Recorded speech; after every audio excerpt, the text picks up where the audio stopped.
right, we are back for the big one. Welcome to the Equibase Kentucky Derby and Oaks preview show presented by FanDuel Racing. As always, this show is a show that will help you hopefully cash some tickets on racing's biggest weekend. I'm Dan Tordjman with America's Best Racing.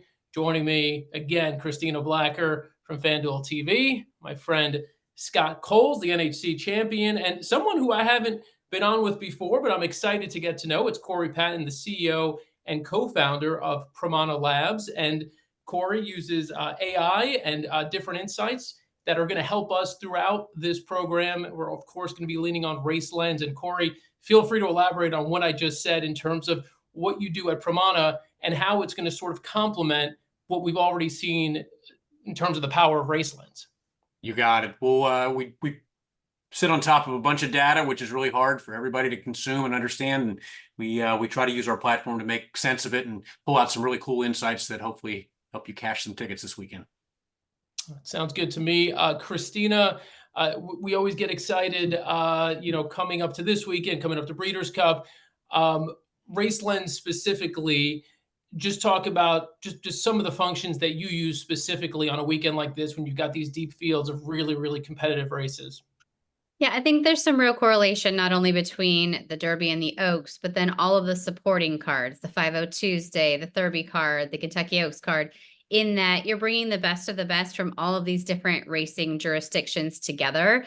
And you're using Race Lens, you're using those percentages, you're using the true odds page, the late pace figure to try and make sense of it all. Because I think it's easy if you're just focused sometimes on one particular circuit, you really know those horses in and out. But when you get to a day or a weekend or a week like this, where horses are coming from everywhere, you need as much information and as much data as you can to see how not only they stack up against each other, but how you think any one of them can actually perform well enough to win.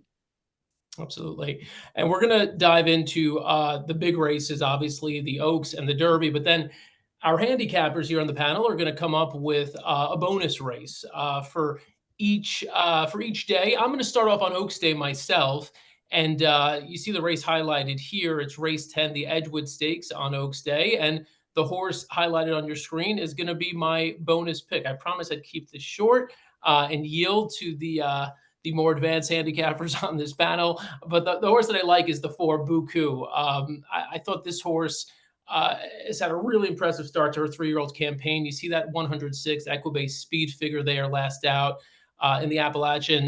The pace was super hot early in that race, and everyone near the front sort of backed out. Buku was about mid-pack early, close enough to the front, though, to where, the horse got first run, ended up clearing off, and then all these horses came from the back, and Buku was able to hold them off. So I thought that was impressive. Expect another step forward here, second off the layoff. She broke her maiden at this exact same distance at Churchill Downs last September before winning the Jessamine Stakes in her next start. And if we look at the true odds page, what we could do here is adjust each of these the runners in the field by running style. So give that a moment to load up, and you'll see what I'm referencing. It'll list all the horses on the left side of the page there, and then you could sort them by their running style, the E, the early pace horses there, the E's, and then you see underneath there the pressers. And so with this race, there are 5 horses who have early speed or who will press. It should set up again for a horse sitting off of them, and Buku isn't one who's going to fall too far back, but I think should be well positioned to once again get first run and potentially sweep past them, go to the front. I'm looking for sort of a replay of what we saw in the Appalachian. There could be wet weather on Friday. I want to talk a little bit more about that during the show. Both of Buku's wins in the Appalachian and the Jessamine were over turf courses that were listed as good. So there was moisture in the ground for those races. So if it does rain and if it happens to impact the turf, I think Buku moves up even more. A couple of other horses who are playing exactas and trifectas to mention. Number 6, Pounce, was wide last out in that same race, the Appalachian, up with that hot pace and then backed out. She's better off sitting off the pace like she did in the Here Comes the Bride. If she can settle early, she's a player, should be a nice price. Number 9, Hard to Justify, first race of 2024, Breeders' Cup Juvenile Fillies turf winner. Might need a race, but she is undefeated. You've got to respect that high percentage Chad Brown, Flavian Pratt combo. So those are a couple I would use in your combinations as well. Next, we will turn to the Kentucky Oaks. You could play the double if I made a convincing enough case on Buku, and we could turn to the Kentucky Oaks. And I'll tee up my guy Corey here to tell us about ways and means. Thank you, Dan. I think this one's sitting on a big one. I really do. When I looked at this race, I'm going to try to use a bit of traditional handicapping, video replay stuff, trip stuff, along with some notes about some historical context, which is really off the charts. So I want to start with actually the trip that Ways and Means, number 11, Ways and Means got in the last race in the Gulfstream Park Oaks. You'll see the replay when we start to play it. The horse breaks. Going to be fine, but going into the first turn, you're going to see a terrible trip where she gets bounced around, almost stumbling, you'll see in the first turn before kind of switching out into that 4-path. That sends her wide the entire way. She's the 4-horse there with the yellow saddlecloth. And watch the race. Watch, it gets terrible trip here into the first turn, ends up getting shuffled out, sets a 4-wide trip all the way around the entire racetrack, even made this huge 4-wide move down the backstretch before pulling away into the stretch and shortening stride a bit late. And I think that's probably something that you could have expected from her out of this race, because she was off from September of 2023 to that March 30th race. So had every right to be a bit short in that first comeback. I think this time probably is ready to go, sitting on tilt, and will probably not get nabbed at the wire like she does in this eventual race. Couple of things that I really like about this. Again, it's no secret that Chad Brown and Tyler Gaffalione are deadly together. Over the last 45 days, they've won 3 of 6 stakes route races together. 50% of that 4 times in the money and a positive ROI, so you're going to like that. They're also 30% together in route dirt races at Churchill Downs lifetime. It's also something you should look at with these connections. And the pedigree angle, incredibly strong on this one. The Dam, strong incentive, has dropped multiple winners with very high win percentages, including Highly Motivated, who started 10 times, finished in the money 8 of 10, finished second in the Bluegrass Stakes in 2021, and then 9th in the Derby that year. Also dropped Surge Capacity, who won 4 of 6, was in the money 5 of those 6 times, including winning a grade 1, 2 grade 3s, and finishing second in a grade 2. So combined, of her progeny, they're 9 for 19, winning 47% of their starts and 16 of 19 in the money. She just drops runners. So Ways and Means cut out to be pretty special, and I think she'll take a big step forward. Now, a note that's kind of interesting in that. On the 26th of April, Ways and Means put in a 46-1 workout. That's blazing, right? Brown said she came out fine, did okay. No concerns there. But how unique was that workout for Chad Brown? I decided to use Pramana Shift and dig in a little bit. Chad Brown started 10,413 horses in his training career. That 46.2 is the fastest final furlong work for any Chad Brown starter of any race at any level in his training career. The closest was 46.89 of a final workout at Palm Meadows for a horse named Desert Sage in an allowance optional claiming event in 2011. She won that race, by the way. It ties 2 other fillies as the fastest final furlong work for any Kentucky Oaks starter, Little Bell in 2008 and Island Fashion in 2003.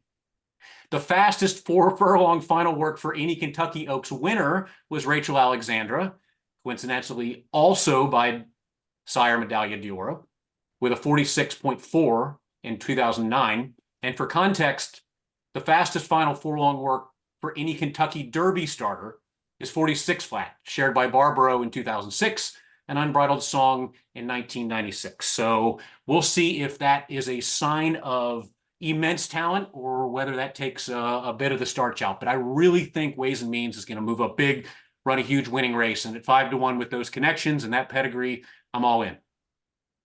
Gosh. Christina, I'm happy you're not going to go against Corey here because he made this is not like the debate tournament where I'm going to take the opposite side because Corey would have just crushed me already. Actually, I'll tell you the truth. I went through this race yesterday and I kind of came to my conclusion. I thought, okay, right, Ways and Means, she's my horse. And then I saw Corey's outline, and it gave me that added confidence to be really sure that she was my horse for the Kentucky Oaks. So I'm just going to compliment a little bit of the research that he has already shown you. He showed you and talked about the information with the dam. Let's talk a little bit about pedigree research for the sire for Practical Joke, because I think when you get to this point and you're talking about fillies, you do really want to start thinking about this specific distance and then this distance and beyond. So I went ahead and filtered for the actual 9 furlongs, mile and eighth that were competing here in the Kentucky Oaks. And I think it's pretty strong for Practical Joke. And I think this is in the face of an earlier opinion that I really had about him as a sire. I felt like his horses were milers at best, but I think as time has gone on, you think about Practical Move from last year, you think about some other horses that with more time and with better mares, you're getting more distance. So 6 wins from 27 starts, 22% winners, 59% in the money. There are some good horses that are very much capable of this mile and an eighth distance, and she is one of them. Corey mentioned surge capacity. You think about highly motivated as well. We don't have to go back through the replay again, but let's go back to her form one more time, because she was second with that horribly wide trip in the Gulfstream Park Oaks last time out. But she was also second 2 starts back in her 2-year-old season behind Bright Work. And let's remember that at that time, Bright Work was on a 4-race win streak, just an amazing one-turn specialist for Jean Ortiz. And I think finishing second to a horse like that, who was very clearly just a little bit more precocious and more designed to be effective around one turn, she didn't really lose anything to me. With the research that Corey provided about her work, I also noticed that very fast work. I read all of Chad Brown's quotes about it, but I watched the work visually with our team here at FanDuel TV, and I didn't think she looked like she was overexerting herself for the 46-2. But then I went a step further and I went to XB TV and I pulled her last work on April 20th at Payson. She looks exactly the same. And Payson is known as being a very deep and tiring training track surface. So if she's going a couple seconds slower, visually looks the same at Payson, I think she kind of deceives her rider a little bit. I think she's that good. I think she's sitting on a race that big right now. And I'm all in on Ways and Means as well. I think for her to have done what she did in her first attempt around 2 turns in the Gulfstream Park Oaks, I love her. It's hard for me to get away from just FYI. I think she deserves a big look in here. I think of all of the Oaks horses and the Derby horses combined, physically, she's the one that has impressed me most this week out there at Churchill Downs. So I think she is also sitting on a very, very big race. But I think there's a case to be made that Ways and Means could be better, and that the outside post might be a little bit of a hindrance for just FYI. So I will also lean in on the 11 on Ways and Means, Dan. All right. Well, Scott is our brave soul who's going to go against you first, but albeit with the favorite. So, Scott, make the case for Tarifa. I mean, I think there's any number of horses that could be the favorite in this race. I actually would be kind of surprised if Tarifa is the favorite. It's tough. I mean, this is you can tell by the morning line, you can tell by some of the figures that there's about 4 of them. I think they're going to be battling for at least a decent number. And I think Ways and Means, I've heard that horse by so many people that if you guys get 5-1, I would be very, very surprised, like insanely surprised. But for me, I took a long look at quite a few, but I ultimately came up with Tarifa, but by no means am I single in this race. Not that confident because, like I said, I think there's 4 or 5 that could jump up and win this race. But if you're looking at the PPs and you're seeing improving like figures. The Equibase figure kind of had a drop off 2 races back by slightly, but if you look at the buyer and you look at the Timeform US, they're increasing every time this year so far, which I like to see. And I look at a lot of different figures, so I kind of just compare them all, and I think it wasn't a big drop off here, but then kind of peaking now, and I'm hoping that there's another step forward. And if you look at some individual research that I did, not that it's going to be alarming to anyone that Brad Cox is a good trainer, but specifically the beauty of race lens is you can kind of modify it. So you have over the last 2 years on dirt with 3-year-olds that are females in routes, 30% win rate at over a pretty large sample size. I mean, 168 starts and 70% in the money. If the horse doesn't win, I mean, you still have a good shot to key this horse second, third. I mean, Brad Cox when he has a good one, they don't really run up the track too often. So I mean, I feel like it's a good key horse. And if you go to the True Odds page, and kind of look at what Raceland's views as the top late pace in the race, I mean, Tarifa's right there with two that I'm hoping, based on the way that race is going, I mean, I'm hoping Tarifa can be in good enough position to kind of take advantage of that. It's kind of able to stick close, but it's not been an insanely fast-paced races so far. So we'll see how many horses want to cook up front. There's a lot of different scenarios I can see in this race. But I feel like can work out a fine enough trip, and I think the horse is really improving. So I'm excited to see this one. If it takes another step forward, I mean, I think she will be tough to beat. But as you guys mentioned, I don't want to cover too much more on ways and means because you guys made a great case already. But I mean, with those two rough trips, I mean, you hope that it doesn't happen again or the horse isn't like trouble prone. But I mean, those were terrible trips. I mean, that horse deserved every bit to win both those races. Super talented. I looked at that work as well, and I was like, whoa, with the time. Corey's research makes me feel a lot better about it. The only thing I want to see now is that if I usually buy the clocker reports from DRF before the race, I want to see what that race was rated by the clockers. I want to make sure that she was not overly exerted. If that race was rated an AA minus, then it's all systems go. I'll have co-A's. I won't even mess around with like making the source a B. So ways and means, obviously, as you guys mentioned, tremendous upside. I'm also going to use Leslie's Rose. Got a pretty nice trip against Just FYI last time out, but that was a huge finish. It was a huge gallop out. And then Just FYI, second start as a 4-year-old. Christina mentioned a lot of the great things about that horse. I love when she says that the horse physically looks better because I'm not good at that. That gives me a lot of confidence as well. So I'm not sure exactly how I'm going to use it. A's, B's. I play a lot of horizontal bets, but I'll be using all 4 of these horses and maybe a couple others. But that's where my focus is right now. All right. Well, I'm gonna one up you, Scott. I'm gonna get a little crazy because I'm not taking anything under 10-1, right? I'm gonna get a little crazy. I'm gonna go with the 3 horse. Where's my ring? And I feel like I've got a pretty good case to make. So you see those little red arrows on the bottom right there on Race Lens. You don't really have to even read because those little red arrows indicate that the horse had issues in each of those races. And if you go back and watch those races, which you have the option of doing, of course, here within the PPs, you'll see that the main issue was where's my ring? Race after race was constantly breaking poorly, finding issues early in the race, just a mess coming out of the gate and after the start of a race. Well, you'll see 3 races back, those red lines go away, and you can kind of draw a direct line between them putting blinkers on her and her starting to figure things out. And so you start watching those replays, starting 3 back, and you're like, wow, okay, well, those blinkers seem to help a little bit. She's breaking better. She's been on or close to the lead in all these races, and the results have improved. You go to her most recent race, that Gazelle right there, that speed figure right there circled in green indicates that's the highest speed figure in the PPs for any horse in this race. Something clicked. Something has clicked in this horse. You look at that Gazelle win over 4 lengths right there. You watch the race, super impressive, draws off.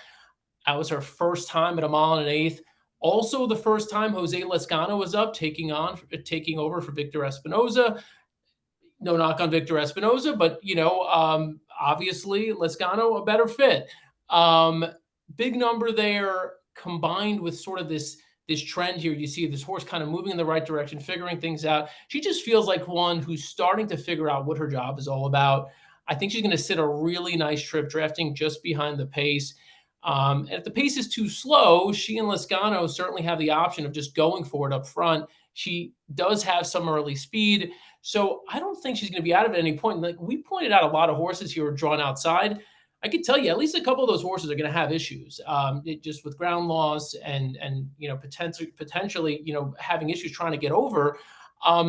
This one drawn the 3 hole with everything that seems to be coming together at this precise moment.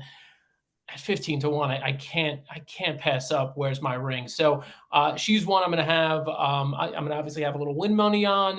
We're going to see what she goes off at. I mean, Surely I'm not the only one who's seen this. I'm assuming her odds are going to be a little lower than 15-1, but we'll see what she goes off at. But win money, I think, is in play. I think we're going to get 10-1 or higher on her. And, combine her with some of the horses you've heard about here, Ways and Means. I mean, the case made for Ways and Means, spectacular. So I'm on Where's My Ring. That was our summary across the board here of the Kentucky Oaks as you're watching the Equibase Kentucky Derby and Kentucky Oaks preview show presented by FanDuel. And I want to mention, if you like anything you've heard so far or anything upcoming, you can bet with no risk. FanDuel Racing is offering a $500 no sweat first bet. That means any bet you want to make throughout these days, Derby, Oaks Day, you can make with no, if you lose, you get your money back. And that applies for new customers. So if you don't have a FanDuel Racing account, check it out. $500 no sweat first bet for new customers. Also, Race Lens running a bunch of promos all week. You've got the promo for $99 quarterly unlimited subscription of Race Lens. You go to the Race Lens landing page there and use promo code TCRL99.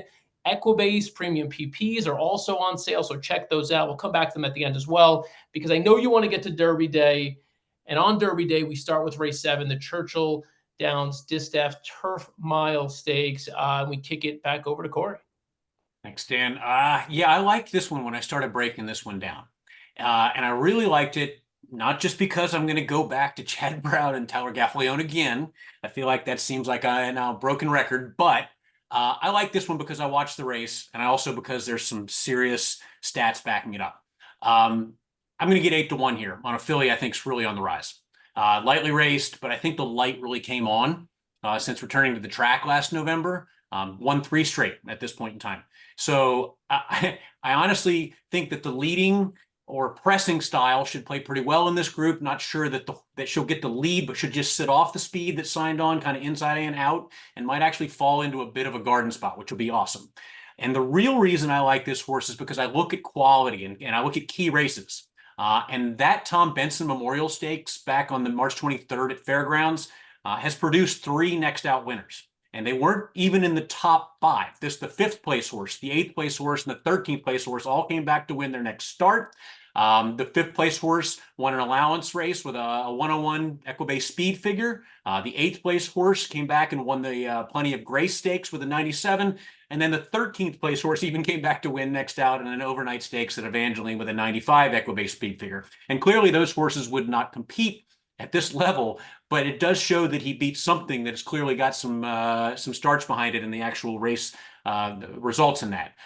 Those types of key race stats, just a little plug on Pramana Statlines and Equibase. If you go to the entries page on equibase.com, every single race will have these types of key race stats, some of the stuff I'm giving you right now for every race everywhere. So make sure on Derby weekend you go to the entries and click on the races throughout the card, and you'll get to see some of these Pramana stat lines. A couple other things I really like about this race, about this horse. Chad Brown, he's 1 for 4, 25% when he starts a horse at Fairgrounds, then runs it at Churchill Downs his next start. It's obviously Brown and Gaffalione again. And I also think the favorite in here, the likely favorite, Chili Flag. Brown has that one as well. I really think that one-run mare took advantage of a ridiculous pace in the Honey Fox to get up by a neck. I don't really foresee a 22-1, 45-2, 109-3 pace setting up. Chili Flag also lost to Not So Close, who you can see finished 3rd to Delahaye in the Tom Benson. So I really honestly think you're going to have not that hot a pace. And I think Delahaye takes a step forward and gets the job done at hopefully a nice 8-1 price.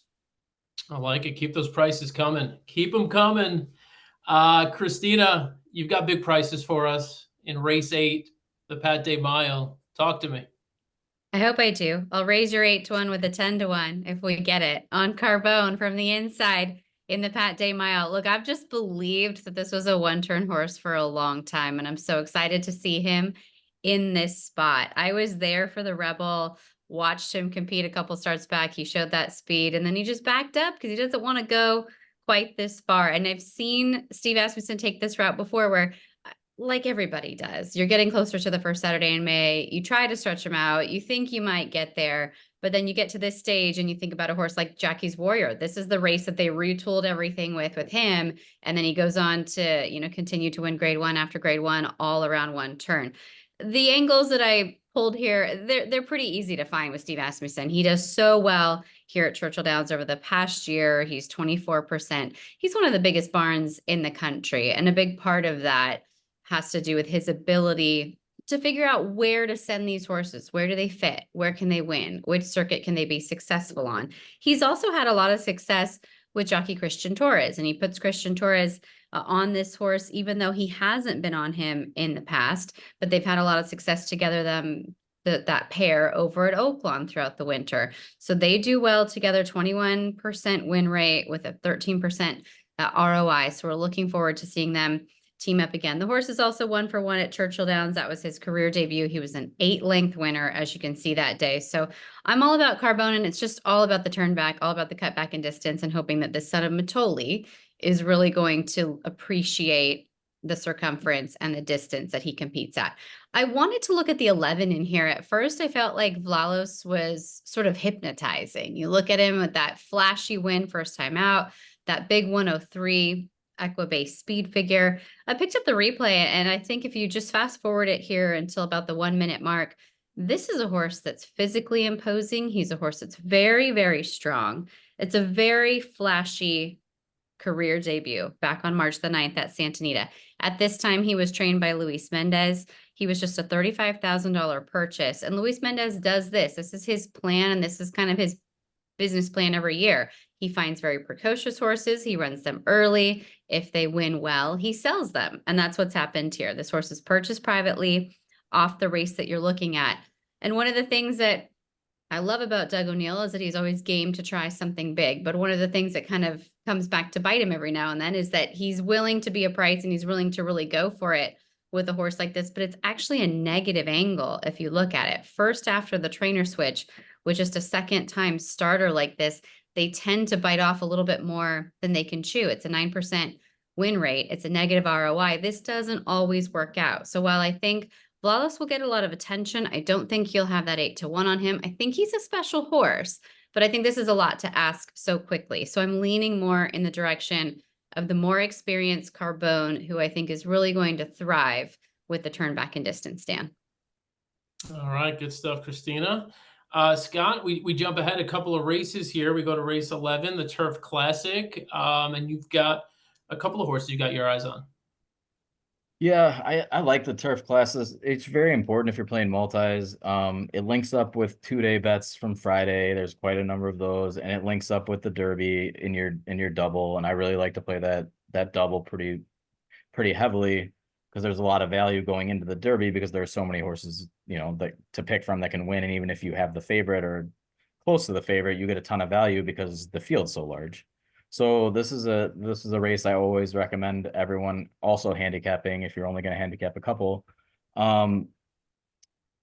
It also kind of class shows through in this race quite often. I mean, you're not usually going to see the bomb happen in this race. I mean, I don't know the last time it was like a major bomb. There's been some, like Santine a couple years back, I remember, was a little bit of a price.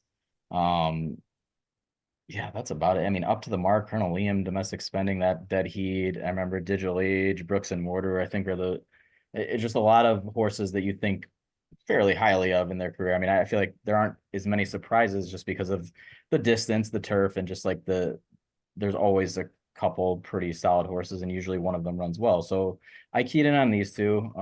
Number 11, I don't love the draw, but I feel like the horse is good enough to overcome it. Naval Power. We'll see who ends up going off favorite. I mean, it's still, Chad Brown's house, so it'll be close between the two I looked at. But last race, I mean, Master of the Seas is a freak. I mean, that horse is so good, ranked like nationally. Like if you look at national polls, I mean, the horse, depending on what national rankings you want to use, or sorry, world rankings, the horse is ranked very highly. And there's just a few things I want to talk about in the replay. You can quickly talk about the break. I believe the horse is the 3 horse, sorry. So hard to tell at Keeneland, but you can see the horse broke dead last. I mean, it wasn't like a huge issue, but the horse, I mean, definitely lost a length or two out of the gate. And we kind of fast forward, and there's just Master of the Seas is in the blue there and kind of just gets the sit. Um, and the horse also in the blue is my horse chasing the 3, but just it already spotted Master Seas a ton. You're not going to see a horse quite like Master Seas in this race. Kind of has to work through, is in the white cap, has to work through, kind of gets bumped here. But what I like is that the horse didn't get discouraged, still wanted to run, still powered through. Eventually it keeps bumping. I mean, it's like getting knocked around, has to go much wider than the winner. And look, didn't have the kick, but kind of just kicks through, grind. And I just think with a little bit of a better trip, not sure you're going to get it from the 11, but and a little bit of improvement, I just really like this spot for the horse. I like the extra distance. That was a flat mile. And I like just the energy on the gallop out, like is still trying to run down Master of the Season and eventually does it. I like to see that kind of fight in a horse, even though they're not really letting them run. But just everything to me says this horse will improve second up. So there's just a lot of things to like second up, and I like that these already had the race in the US. The next horse I would look at would be the number 6. I'm Very Busy. These are the 2 I'm going to try to get out of here with. And if you go to the true odds screen for this horse,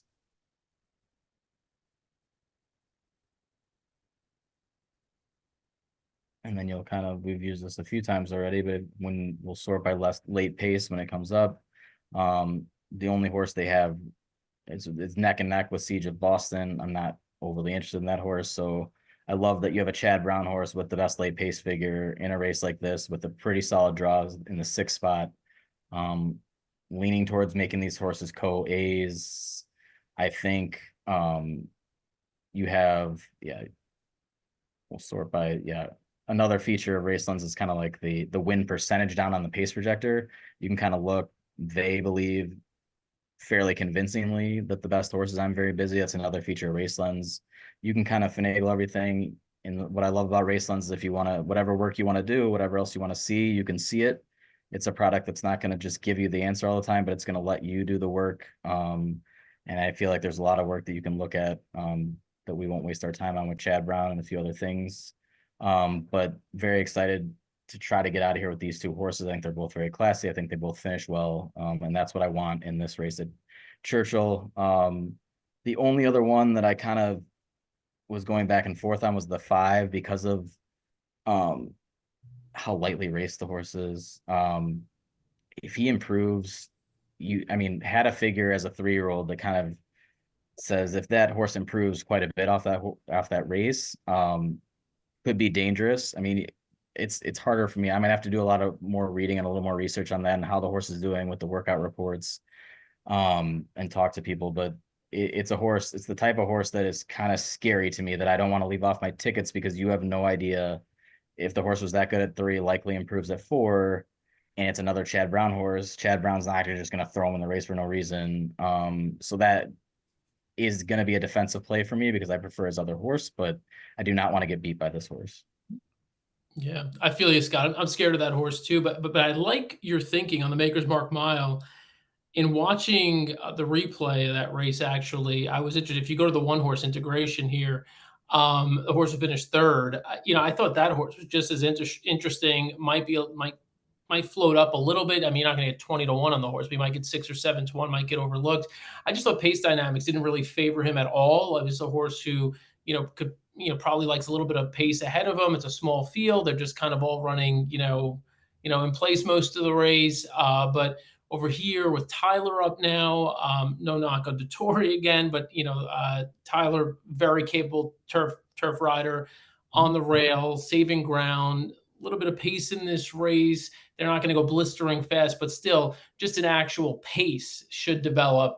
And I think that helps integration. But I like what you're thinking because Master of the Seas, I mean, he's sort of that horse, right? So like, you 2nd to Master of the Seas, you're 3rd to Master of the Seas.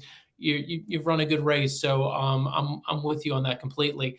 The big race is the next race that we're going to cover is the Kentucky Derby. I will say I'm like kind of laughing to myself here as the sun goes down outside my house and it gets darker in my room. It's very possible that the next 15, 20 minutes or so you won't see me at all, which may not be a bad thing. Corey, I know that in terms of, I'm dealing with the sort of lighting challenges right now. You actually faced some adversity earlier in the day. Briefly, you could talk about the story, kind of how things change and how you have to adapt and be flexible when you're handicapping this race, and how it changed, the whole way you ended up approaching this race. You can't get married to your picks, Dan. Mhm. Seriously. You got to adjust when new data comes in. I'm a data guy, right? New data comes in, you got to adjust. And we had the ultimate data earlier this afternoon when Encino scratched. I really liked that horse. I had a lot of good stuff to deal with, to talk about, but I also really liked another horse in that race, and that's the one I'm going to go with now that Encino's out. Back in the fall at the Breeders' Cup, when we all got together and did this same podcast, I took the juvenile and took Fierceness there. Coming off a terrible trip, I said, I think I like the value here. I like the play. Got 16-1 and cashed a big ticket on Fierceness. And now here we are. We come back here before the Derby, and I'm going to try to beat that horse. I want that horse to finish nowhere near the top, right? I'm going to bury it. But it's a deserving favorite. Fierceness ran a great race, and Sierra Leone as well. They're deserving favorites, but I'm going to try to beat them with the number 19 Resilience. All right, at 20-1. Be a very nice score. Would end some of Scott's doubles pretty nicely, I'm guessing. But here's why I like it. I look at consistency and upward consistency as the most important feature when you try to handicap these Kentucky Derby runners. This is always the furthest that any of them have ever run in their life. It's always a mad dash. There's always going to be a full field. You may have weather. You may have trip trouble. You may have all of that. So you have to look at horses that can handle adversity and have shown that they get better every single time out on the track. And so when I looked at this race, there were only 3 horses. And if you plot them out, you can see here on the plot, there are only 3 horses that improved and had ascending Equibase speed figures every single race since their career debut. Okay, only 3 out of all of them. Catalytic, Stronghold, and Resilience. And you can see Resilience and Stronghold save the best for last. I really think you can probably toss Catalytic. I'm not sure it's got the class. Obviously got destroyed by Fierceness down in Gulfstream. So I'm not really worried about that one. But the other 2 are interesting. And of those 2, I really like Resilience best. But here's why it matters to not have a descending Equibase speed figure since your career debut, because it's been a pretty good angle in the Derby over the last couple of years. So last year, let's go last year. Of all the entrants, Mage, Angel of Empire, Disarm, Hit Show, and Tap It Trice never had a descending Equibase speed figure in their entire racing career up to the Derby. They finished 1st, 3rd, 4th, 5th, and 7th. Second place, Two Fills, only had 1 career descending number by only 3 points in the Risen Star. Super consistent horse there. So you look at that pattern. And then you say, okay, well, how did it do the year before? In 2022, Rich Stripe only had 1 descending number in his 3rd career start by 3 points. Runner-up Epicenter only regressed by 1 point in the race. 3rd place, Zandon never had a descending figure. 4th place, Simplification, only 1 dip. And Mo Donegal never had a regressing figure. So those are your 1 through 5s, okay? I really think it's important to look at the consistency of improving horses coming into this race from their career where you can count on them to perform at a high level. And I think Resilience is that improving colt with consistency. And I'll give you another chart here that you're seeing on the screen. There are only 10 3-year-old colts currently racing in the United States that have an active streak of 5 or more increasing Equibase speed figures. Only 10 out of all the horses running, 2 of which are in the Derby. Stronghold and Resilience. Sorry. Resilience has that best last race speed figure of those 10 horses with 103 in the Wood Memorial. So he's showing that he's getting better every single time out, right? Well, I realize since he came out of the Wood Memorial, we got to look at that one, right? And there hasn't been a Wood Memorial winner in a long time. I think Funnyside was the last one to win the Derby out of the Wood Memorial. And I'm not sure exactly what he beat that day. Might not have been much, but here are a couple of things. He has the right trainer. He's got Bill Mott, who's won the Derby before. He's got a sire, Into Mischief, that's won 2 of the last 3 Derbies. That's a good thing to have on your side. I think the blinkers woke him up in that race, and I think he'll continue to move forward with that. The pedigree should not be an issue at all. I think he'll likely sit a decent trip from the outside where you can see what's going on inside and avoid all the fray and the trouble into that first turn. And his 5-panel work on the 22nd at Churchill was very encouraging, according to the private clockers, right? So I'm looking at Resilience to sit a great trip, use that patented Derby move of coming into the turn off the final turn and try to get up and take the lead and try to hold off the late chargers. And in a field this big, Sierra Leone could easily find traffic trouble when he's trying to come home. So, as well meant as the favorites are, I'm going to try to beat them with Resilience, and I'm going to give you a couple of reasons why I'm going to try to beat these favorites and a couple of Pramana stat lines. Let's look at Fierceness first. I think if Fierceness breaks on top, he could be gone. He could run away and hide from this group, right? He's never passed a horse in his career, kind of has to have it all his own way. If it's wet, I think Fierceness might also have trouble considering his past does not like the offgoing, okay? So we'll see how that goes. But over the past 2 years, Fierceness, the connections, Todd Pletcher, he's just 1 for 13. 8% when he previously starts a horse at Gulfstream and then runs it next at Churchill Downs. So look at that move. And the other favorite, Sierra Leone, again, I mentioned potentially finding some trip trouble. Chad Brown hits everywhere, but is just 1 for 23, 4%, when he previously started a horse at Keeneland, which he did, and now he's running it next to Churchill Downs. So those stats are just things you can't get around. I'm a data guy, and that's data I have to take into my handicapping. But let's go all in with Resilience. Hopefully we can throw it and key it in some exactas, trifectas, supers, and catch a big price there. Ooh, you found a bad Chad Brown stat. I did. It's hard. Spicy. Seriously, Dan, you got to dig occasionally, right? I like that. I like that. Now, Scott, I mean, you just heard Corey make, you kind of throw a little shade at Fierceness, but that's the horse you're going with as of right now. So tell us why. Look, I mean, I understand the risks and I want to see the price. I mean, if the horse gets crushed at the window, I'm not nearly as excited. But I mean, some of the overseas markets have Sierra Leone favored, and you're getting 7-2 on Fierceness in some of them right now. I haven't looked today to see where they're at, but that was as of a couple days ago, I believe. If I'm getting 7-2 on a horse that has 2 races that just bury this field, I mean, that like any other day, you would be so excited to bet that horse. I'm not gonna say that this is the end all be all and this is my only play, but I mean, I'm gonna lean very heavily. I mean, it's like a freakish number the horse ran last out, and yeah, there's questions about what did he beat, and like numbers get dressed up when you win by that many lengths. I mean, they only have very limited options what figure they can give you unless they just give everyone else nothing. But I mean, didn't even have to try to win that. Had a great trip, but I mean, it was kind of incredible.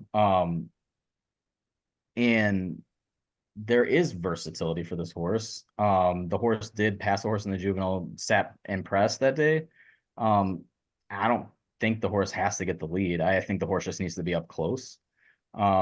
So I just think if you're going to tell me that this horse, I mean, it's odds dependent a little bit of how heavily I'm going to pay, but Fierceness, you can see on the screen is the 10 here. Doesn't have to, I don't even know if the plan was to go to the lead here. Honestly, the horse just pulled his way to the lead because nobody really wanted it. But when you're on the turn there and everyone's trying to start running their race, and he kind of even presses the button just a little bit, just absolutely pulls away like nothing you've ever seen. I mean, it's even better than what I remember when American Pharoah going into the Derby, which a lot of people were knocking that race, but it's like you can only beat what was at the race. I mean, I understand the concerns. I understand the every other pattern. I understand the issues, but the horse had the win on debut in the slop. The horse won from pressing in the juvenile. The horse won by going to the lead in this race, but I don't even think that was the plan. I think they were actually preparing the horse to kind of rate, but there was nobody that really gunned. I mean, you never know a Gulfstream if someone's going to try to go 45 and change or not. I mean, it's just like always a possibility to try to steal it, but it didn't happen. So the horse just has that natural cruising speed, has the options. Now, yeah, if the horse gets worked up, if you're seeing something goofy going on, and you cancel as many tickets as you can, because you know the horse has proven that there are days where the horse will not run, and it is terrifying to be locked into a ton of money in the biggest race, in the biggest field of a horse that's just not ready. But I mean, if the horse is on the game and doesn't get crushed down to like 8-5 or something obnoxious, I mean, I'm going to have a pretty sizable wager on the horse and hope to be alive in multis, just because I think the talent is just heads above this field on his A game. If you go to the True Odds page really quick, kind of what we've been doing a lot, they also think that not only could he get the lead, but second best late pace in the field. I mean, they do their late pace figures a little bit differently than like true closing. It's kind of like it's a bit of a different calculation, and you'll have to play around with it to kind of see what to make of some of these late pace ratings. But I mean, they think the horse can finish, and obviously some of that, like I said, is a little bit dressed up by a monster win last out where the horse just was cruising by himself and just pulling away. But I just think there's a lot to like. I just think the horse is super talented, and outside of a bounce, I mean, if the horse runs that same race or moves forward at all, I mean, you could see just a good night and special trip. I mean, you could see a like really special performance, and that's always exciting to me because I just love watching greatness. But again, I mean, it comes with risks, and I agree with Corey. I prefer resumes that are a little more consistent. I prefer looking for improvement. But like last year, when I picked Mage as my top pick, you guys laughed at me, and like I didn't want to do that again. Even though the horse won, and Dan never even texted me back about it. But Come on, bro. you know, We were shooting video with the guy. Like we were there. You made me a believer, man. The only problem is I didn't actually bet, but we were like, you know what? We're going to shoot a feature. We literally had a camera on Ramiro, who owned, Mage, because you made such a good case. So you made me a believer. you just didn't tell me till now. I just wasn't sure. We all need positive reinforcement, man. Let me ask you a question on fierceness real quick. So we know Encino is out, right? Encino's scratched. Looking at this race, I'm trying to envision how it's going to unfold. And I think you said, right, like fierceness didn't necessarily need to be on the lead or want to be on the lead, whatever. Doesn't need to be on the lead, but needs to be like forward, right? Absolutely. You do not want. I mean, the horse will get discouraged and not gonna be happy if the rider tries to keep him too far back. Absolutely. Please do not keep this horse too far back. Right. So Encino now being out, I think that's a big scratch for fierceness, because the way I looked at it before this scratch was Encino, TO Password, and Track Phantom were all going to go. And maybe Just Steel, maybe a little bit, but I don't think he was fast enough to go. But anyway, those three. Now, without those three, what's your vision for how this race actually unfolds? Do you think it's TO Password? They're saying Track Phantom that they're going to sit off slightly. I don't know if I believe that or not, but they're saying that they're not going to fully send with Track Phantom. You can look here. We're going to take a closer look here at how Race Lens is projecting them to stack up. But what do you think, Scott? What's sort of the quarter mile in coming out of that first turn? Like how do you see them stacked up? I mean, so until you said that, I hadn't read. I like to read like closer to the race and whatever articles I can find. Assuming that Christina hasn't already given me the answer because she just talks to everybody, and usually by the end of this, I know who's gonna go because like it's a way better question for her. But I mean, I don't trust anybody who's adding blinkers to a horse and tells me they're not going to send. So like, I mean, that seems the thing. Why are you adding them? I mean, I guess if the horse gets distracted, but like, why now? I hate when horses add like horse has not been in blinkers. I don't think at all, and it's just going to add them for the Derby. That drives me nuts. Like, I just that is scary. That means you're like, that's an adjustment you're making right before the biggest race, and you don't know how it's going to go. I don't like that. Yeah, I mean, I think Catalytic could go, like Just Steel could go. I mean, they're drawn in, right? I mean, what is Dornot? I don't know how to say the name. Dornot. In the one hole, like what's that horse gonna do? That horse has got to send, right? At least be somewhat close. Yeah. I mean, when you draw the one, I mean, everybody's so paranoid of it with good reason sometimes, but I mean, that horse I feel like has to go. I think I'm hoping to be right in the second flight.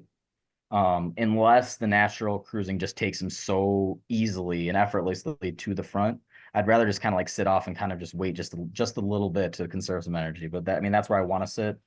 But I mean, horses get knocked around, horses get bumped. There could be more scratches. I love that if any scratches are likely going to move fierceness in. I mean, unless it's been the number, but. So like that's already moved in one spot today and it could happen again very easily. We've seen it plenty of times. So those are all good signs. I don't know. I don't necessarily, like I said, I don't want to I don't want to force the lead. And I just don't think if it happens like it did in this last race, I'm fine with it. But if it happens where you have to sit second, third, fourth, like kind of like the juvenile setup, but with way, with more horses obviously to be in your way, I'm very comfortable being there. Okay. Corey, were you going to add something?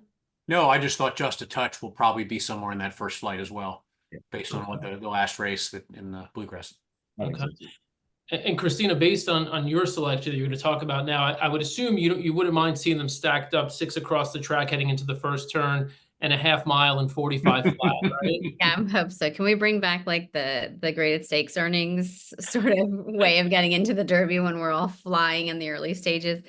I picked Sierra Leone in here, and I know he's such a deep closer. I know he's going to drop out the back. I know that Tyler Gaffleon is going to have to work out a trip. But as I watched all these different replays, and we're going to go back to the Remsen, and I know we're going back a little ways. We're going back to his 2-year-old season. This is actually the Risen Star, which I think is the toughest of all the prep races that we've seen throughout this 2024 prep season. And I think if you look at where these horses went from the Risen Star, he was the winner that day, but then Track Phantom, Catching Freedom would come back in the Louisiana Derby. Everywhere else that they scattered, they were successful in those subsequent starts. But the thing about the Remsen that kind of stuck out to me as I was watching just more replays and kind of going further back with these horses, I know that Dornoch battles back in this race and in kind of a heroic way. Sierra Leone is a 7 at this point. He's starting to really kind of unwind that deep late closing kick that he has. One of the things about him that I find so sort of elite, I know a lot of big horses have one burst of speed. I know great horses have maybe a couple of different gears, but at most they usually will give you like a 3 furlong kick. This horse can roll for 5 furlongs. He can roll for practically 3/4 of a mile. But right now, you notice how he's getting in and how the rider really has to grab that right rein to straighten him up. It's a little bit of a bad habit, but anytime you're correcting a horse, you're disrupting the momentum. And since that race, Chad Brown put the blinkers on and he's come back with 2 wins. And I know he still does tend to get in a little bit, but I think you're not having to get in the way of his momentum as much anymore now that he has the blinkers and now that he's looking straight down the middle of the racetrack. So that was one of the things that kind of pushed me in his direction. And then just watching the way Tyler Gaffleon rides him, he always cuts the corner on the turn and then swings him out. And I think he's going to try to do that again in the Derby. He enters off a career best Equibase speed figure, highest for the horse, highest at the distance and surface for him as well. So you're seeing a lot of improvement.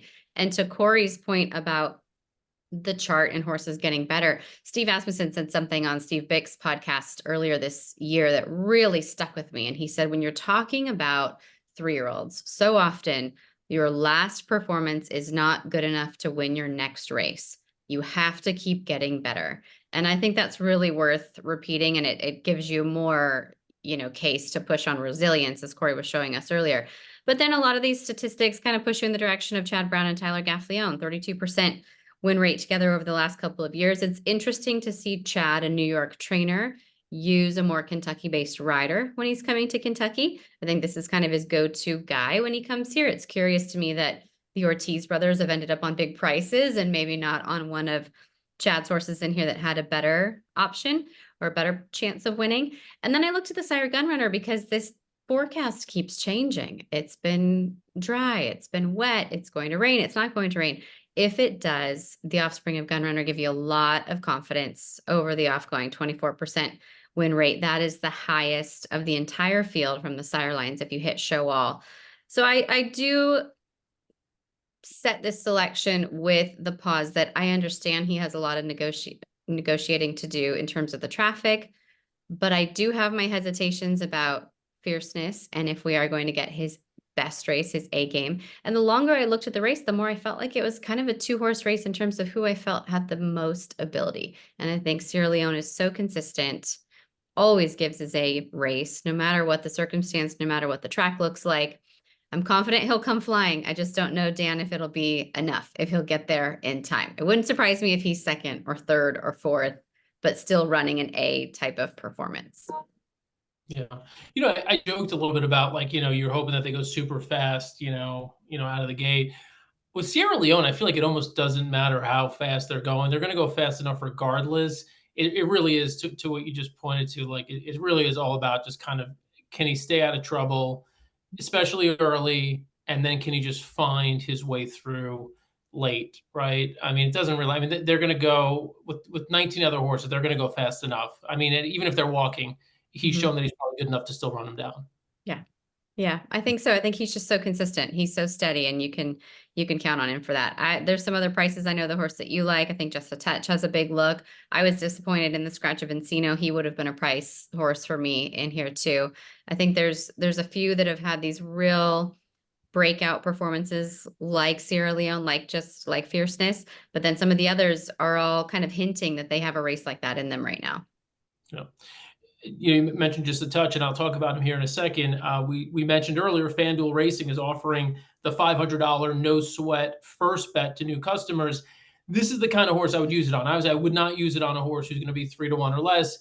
You stand to lose nothing if the bet doesn't hit. So I would take a shot with a price, right? I mean, I'd hear this. I would put it all on a horse like Just a Touch.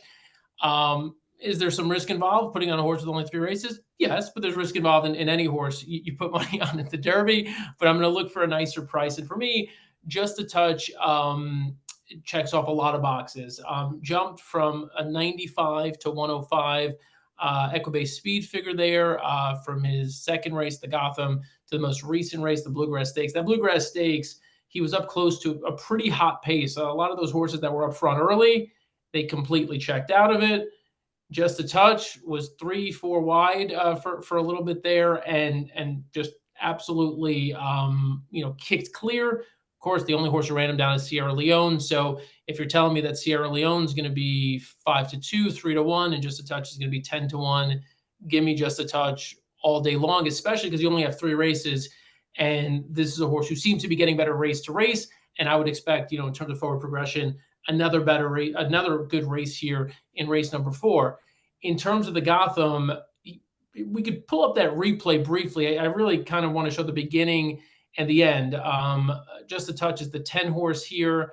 He does take a good bit of money, 8-5 there. You see the favorite. They show a little of this pre-action here. You see the sloppy track. Again, if it's wet, another consideration here. He breaks to the outside. He makes a little bit of move there early, but he ultimately ends up settling in a couple lengths off them here. And if we go toward the end of the race here, you can see he's kind of like one pace for a while. He seems like he's done to a certain extent. Like right here, like it looks like he's finishing 4th, right? Like he's just basically finished. He's lugging in. El Grande O's coming out a little bit. But the way he finishes, I mean, he really does have the look of a horse who's, now granted, El Grande O's getting a little tired there, but Just a Touch, just visually looks like a horse who, to me, looks maybe like a little bit like a Belmont horse. You're talking about a Justify and, a Tappet mare. I think this horse can run all day, so I don't have those concerns. My only question with him is, how does he deal with adversity? Does it take him too long to get going? But based on what I've seen, I'm really excited about this horse. I think there's a high ceiling that's untapped with, I would say, at least a dozen or so of these other horses. I already know who they are. I'm not sure how good Just a Touch is. I mean, he could potentially be better than what we've seen so far. One quick race lens stat that you can sort of come up with all these customized searches. And I was just interested, as a general search for the Kentucky Derby, if you take a trainer and you take grade 1 stakes races using the jockeys that are riding for them in the Kentucky Derby, which trainers had the highest percentages? And Brad Cox, again, unsurprisingly, with Florent Geroux up, this number here comes up at 25%, 61% of the money, positive ROI. Geroux up in grade 1. I mean, this is silly. Grade 1 races here on the dirt. I mean, this is grade 1s. He's winning at 25% with Geroux up. Insane. The only other trainer jockey combo with a higher win percentage with at least 5 starters was Asmussen Rosario, by the way. That's the 12-track Phantom. And then also Cox Pratt, which is the other horse that I like here. That's number 4, Catching Freedom. Flavien Prat, I don't know if you've heard this stat. I actually heard it mentioned the other day on FanDuel TV. So, Christina, hopefully you know this stat. Flavien Prat, 6 Kentucky Derby mounts, 5 of those races, he's been in the trifecta. Like literally only once out of 6 races has he not hit the board. Again, a silly stat, especially when, it was a country house, Angel of Empires. So not exactly like, 8-5, 2-1 favorites in each one of these races. I can't name the other horse off the top of my head, but they've all been, 6-1, 8-1, 10-1. Of course, country house again being the biggest price of all of them. So Flavien Prat, for me, that's the rider I want in this race. He's smart. He gets the most out of his horses, and I want Flavien Prat. We did another search here on pedigree, and that's for the sire Constitution the past 5 years on the dirt, going this exact distance. I wanted to see how his horses did at a mile and a quarter. And you see there, I mean, nearly half of them hitting the board, 3 winners. And if you scroll down, I mean, some of these names. Tiz the Law obviously jumps out as a name who obviously shook things up in the Triple Crown series. So you've got some pedigree there with Constitution. I want a horse who's going to make the distance and who might potentially have more than what we've seen from him. And I think that's the case with Catching Freedom as well. Posted the 97 and 98 Equibase speed figure in the Smarty Jones Louisiana Derby. The only subpar effort was on the slop in the Risen Star when he was running on the wrong lead throughout the stretch, and then he got in tight between horses. So I don't know if that was really, if it was more of him just sort of being uncomfortable late with the surface.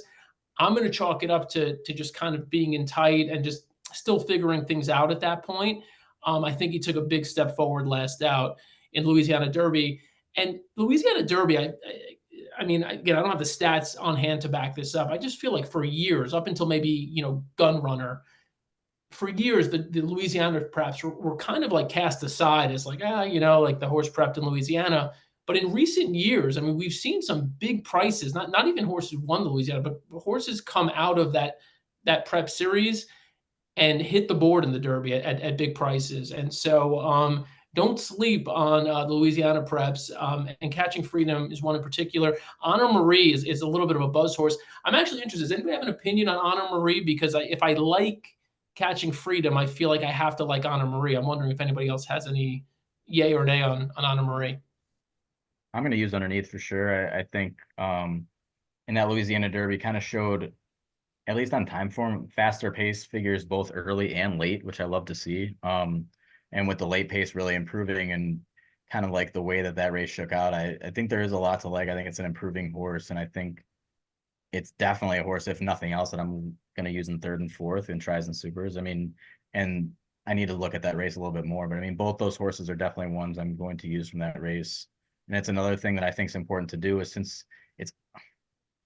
there's numbers all day, but we don't know exactly which prep race is best. You can guess, you can use all the data, you can use everything, but until they run against each other, you don't always know how it's going to shake out. So I like grouping horses together that ran in different preps in tries and supers, and like take all the horses that finish well in this race and make sure that they're all keyed in this try, and then like take another prep and make sure they're all keyed in that crisis with the horses you prefer the most on top.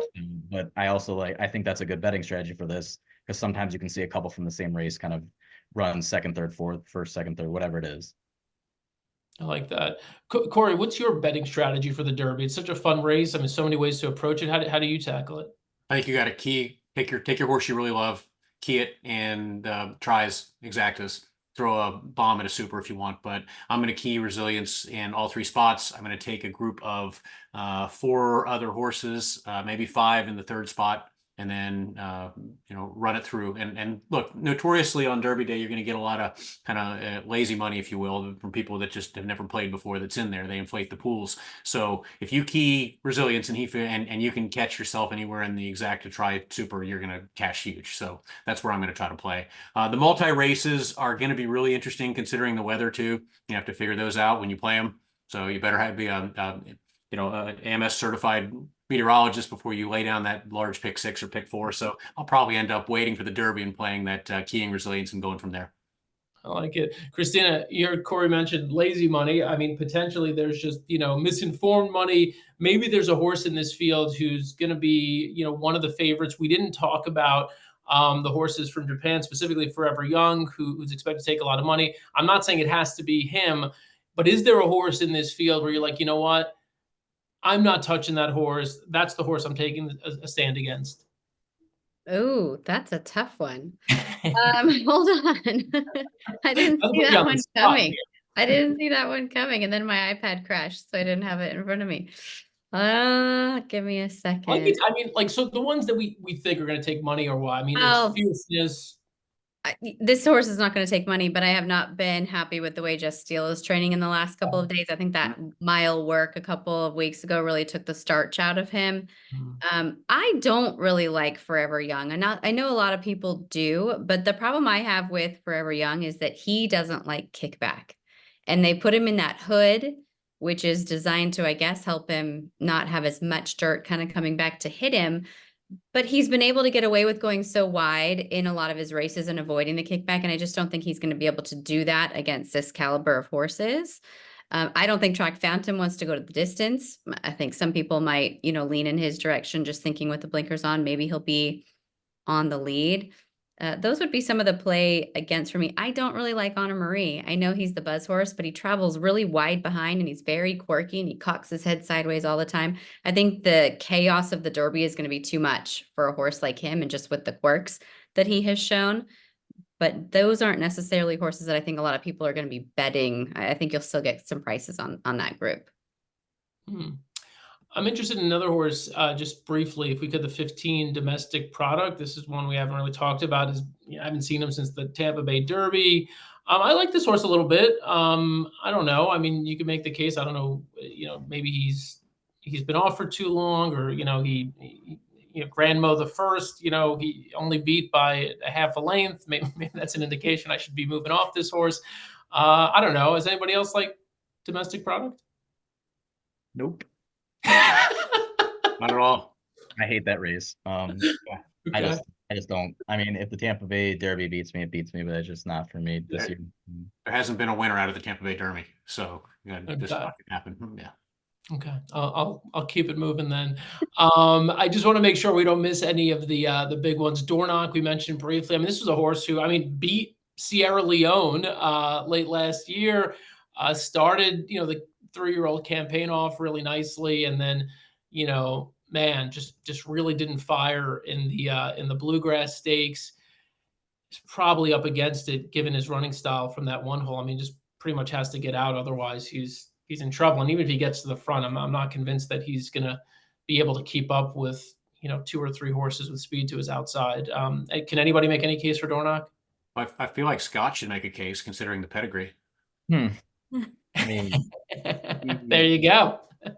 the horse the horse has some fight, but you're gonna have to show a ton of fight from down there. I mean, he's either probably gonna be going too fast or is gonna get stuck. And I feel like the horse just, I mean, all the best races come from on the lead.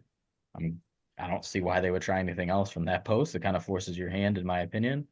Saez is, I think, one of the best riders in the world. I really like him, but this would be impressive. I don't think it's impossible, but I just think the horse just needed a better draw than this. Has a nice win in the slob, showed like against Sierra Leone that we watched, but that was last year. Sierra Leone is a lot better this year. I just, man, it would be impressive. I just think the horses had got to be a dead send, and Saez is aggressive, but I mean, what will be left late? I mean, unless there's a huge rail bias or something crazy happens in the mud, you can watch for that. Biases can also come to fruition on Derby Day, but then there's so much time between the Derby that they usually get it corrected, or you think you have a bias and then they do something to track with that long, and then you're like, oh, well, that didn't work. So I don't know. It just seems like the draw kind of made it very difficult for a horse that was already a little bit up against it figure wise, but. Yep. All right.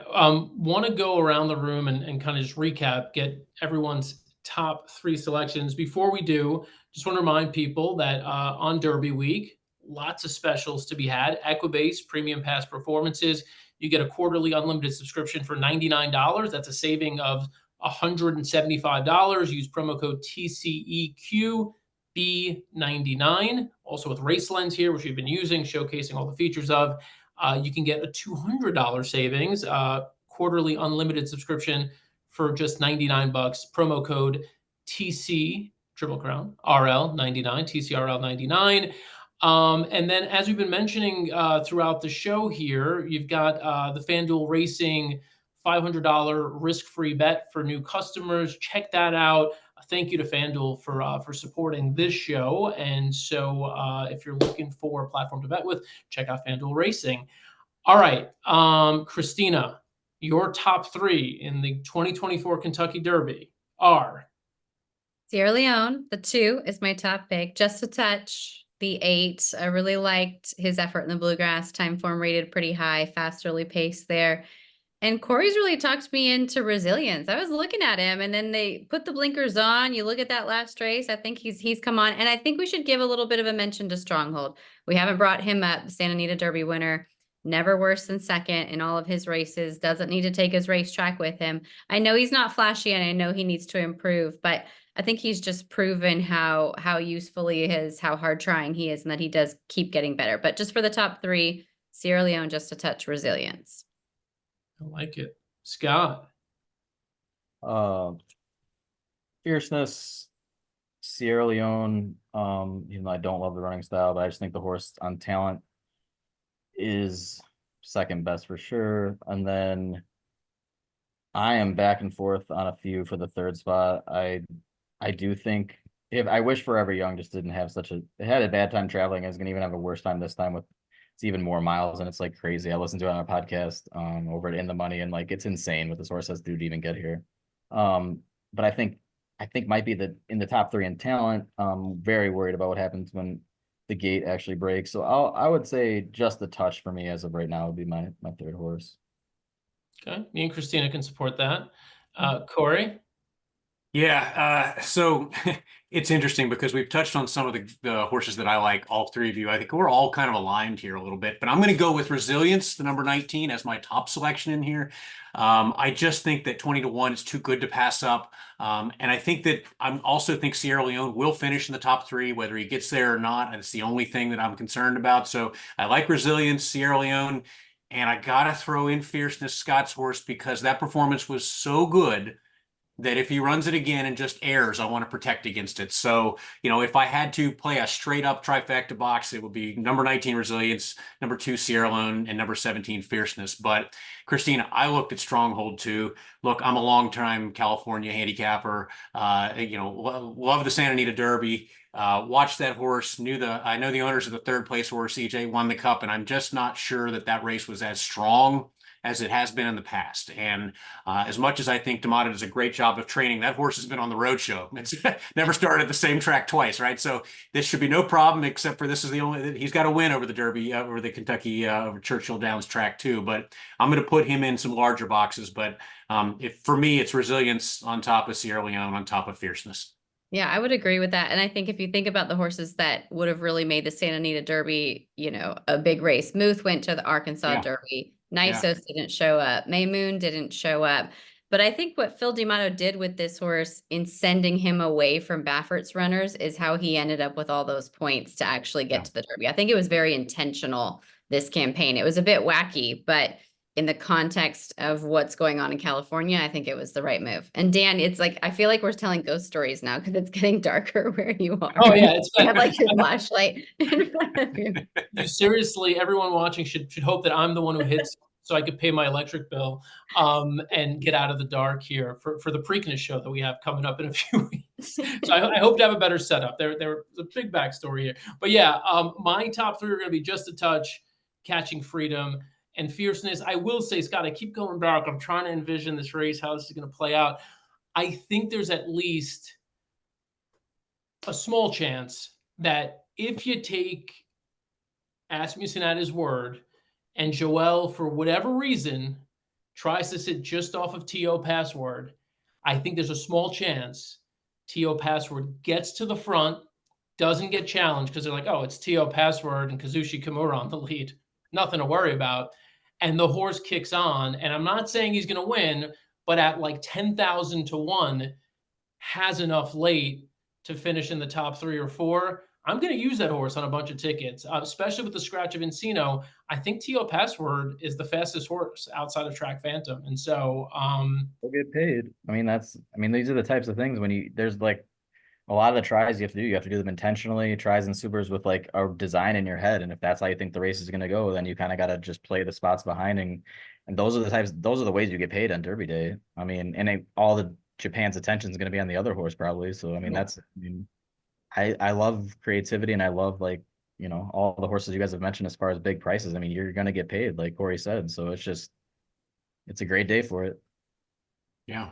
Find a horse you love, stick with it, and then play the most likely horses that you think will be there. I have pretty high confidence that Sierra Leone will be in the top 3. I just think that's probably pretty good chance, right? So if you like Resilience and you think that's a horse, throw Sierra Leone and Resilience in your exactas tries, and you feel like you're going to get a high price no matter, even if Sierra Leone goes off favorite. It's just the Derby, and you get that 20-1 shot, you'll make some money. All right, phenomenal insights across the board. This has been a lot of fun. As I sort of teased ahead to, we are planning on being back here for the Preakness and the Belmont Stakes, moving across this series of races, Equibase, Pramana, coming together and really providing just an array of insights here that we're proud of, we're excited about. We hope that you find them useful. And of course, FanDuel Racing supporting the series. Thank you to them. So for now, for Corey Patton, for Scott Coles, for Christina Blacker, I'm Dan Tordjman. Good luck this weekend. Happy Derby. We'll see you next time.